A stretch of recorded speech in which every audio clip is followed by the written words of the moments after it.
The Christchurch City Council could end up buying up to 35 homes as a way to solve the problem of properties being repeatedly flooded. Now, this follows that outcry from residents along the Heathcote River who accused the council of years of inaction on the problem. We've looked at this before at length, but now something may be happening. Here's our reporter, Conan Young. Flooding first hit Heathcote residents in 2014, followed by further inundation in July this year, as heavy rain coincided with a king tide and left 13 homes flooded above floor level. The council's drainage manager, Keith Davison, says a range of options are now being considered, including dredging the river to remove silt, building up stop banks or raising the level of homes.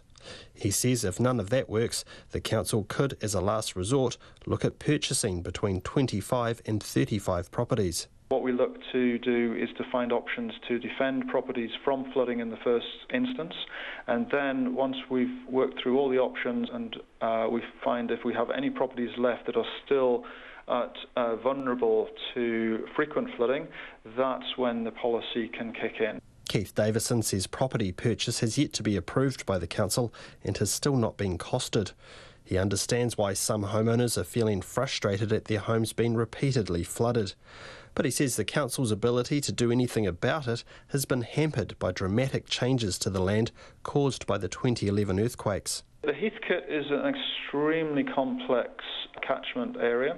With all the ground settlement and movements and changes that we've had, all our understanding, all our surveyed levels, all our flood models, we've effectively had to throw out the window. Everything has changed. But Bruce Kane isn't buying it.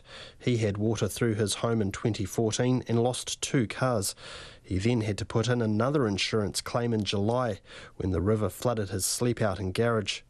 Despite promises of action from the council, he says nothing has actually happened to hold the water back. After 2014, we were swamped down here because the press were here and everyone was in for a photo opportunity.